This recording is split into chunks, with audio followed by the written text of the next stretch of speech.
So in my last monotype video, we were doing an additive monotype with marker. Marker's really fun because you get some really bright colors, you get some interesting kind of watercolor looking effects. The one downside to marker is that you can't re-soak your paper. If you use regular ink, you can actually keep re-soaking and adding to your print and kind of getting more depth to it. So that's kind of fun too. But it's neat to try different processes. So this monotype, we've kind of switched now to ink, and we're gonna try a couple different types of other monotype processes. So I've got my same plexiglass plate. This time I'm using one that's slightly thicker. I have already beveled the edge and the corner. You can actually see I kind of knocked out that corner a little bit. If you were here to feel it, you'd feel that it's actually kind of soft on the edge.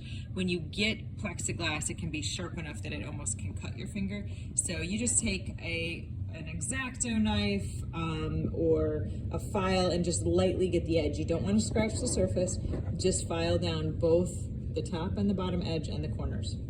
Always make sure you've peeled the plastic off of your plexiglass, and then you're ready to go. So what we're going to do is actually do what's called a reductive monotype. So I've got my same image here. This one's a little harder because I'm not going to be able to see it. I'm going to have to just work from what I'm looking at, and you'll see why in a second. So I have my ink ready. I've got this, I kind of prepped this off screen. It's kind of it's called graphite, and I mix it with black and kind of a sienna. So it's sort of a grayish brown. Got a nice amount of ink on my brayer. This is just a piece of computer paper, just a piece of scratch paper. And I'm going to just ink up my plate, and I'm going to fully cover my plate surface.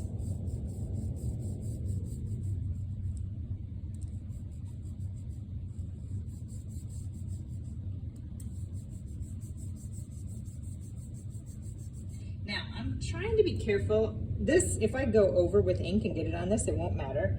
I don't want a lot of ink on the outside edge of my plate, but I'm gonna go back and wipe that anyway. So I'm just doing this kind of carefully. Trying to get a nice, even coat.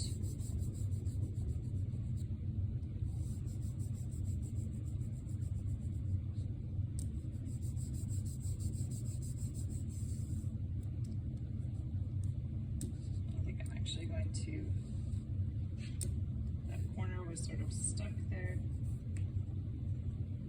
I'll actually lift it up and get that corner because it was hard to get that corner otherwise.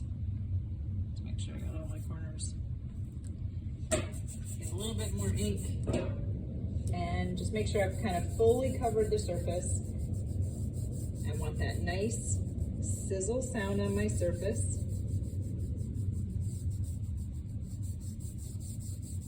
And initially I was going this way, I was going that way, it didn't really matter, but ultimately I want everything going the same direction. So I want to make sure, ooh, it's stuck to my plate. Make sure that I don't have any strange lines, weird unintentional lines in my plate. Okay, when I've got a nice coat, I've got that nice sizzle sound and even and have smoothed out all the lines, I'm ready to start creating my image. Okay. So reduction here, you're reducing, you're basically carving away, you're taking away the excess material. And in this case, we're taking away the ink. So what I'm gonna do is remove ink and create the white of my image. Anywhere I leave ink will be the dark of the image. So if I'm going with this, I'm already thinking about, well, what kind of places do I want to remove away? What areas do I want to leave ink? So I've kind of mentally already planned all that out. To remove ink, you can use all sorts of tools. So I have just some standard, a standard kind of nicer quality paintbrush, a standard kind of cheapy paintbrush, a couple different sizes and shapes. I have a pencil I can literally draw. Q-tips work well. And I picked up some other kind of interesting things.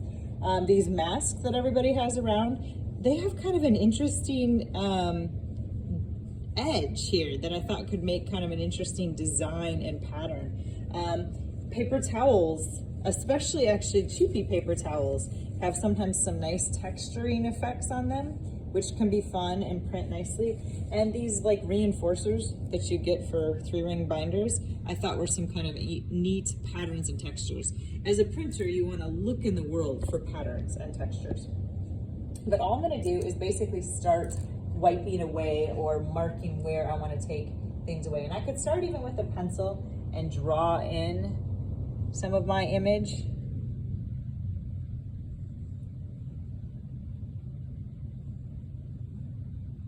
So I'm just referencing my photo here. And then I can go back and actually brush away. It's a removal process, so I'm actually kind of digging my brush in. I can literally wipe away or paint, but those kind of lines, those strokes that you see will transfer. You'll get that print. You get a little bit of a hazier image, a little more abstract image. You notice as I'm painting, my brush is pulling the ink, so I probably need something to get rid of that, because eventually my brush is going to get kind of clogged up.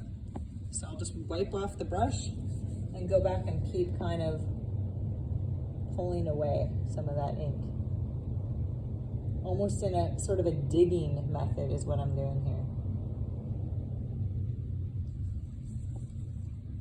I could leave those drawn lines. I could have some kind of nice, sharp lines that I'm creating.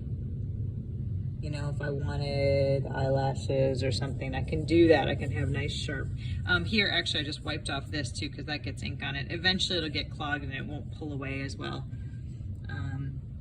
You know, I can create some kind of fine lines. We'll try some of these other things to see what sort of lines we get if I wanted to wipe away. Q-tips actually do a nice job of making a pretty clean mark.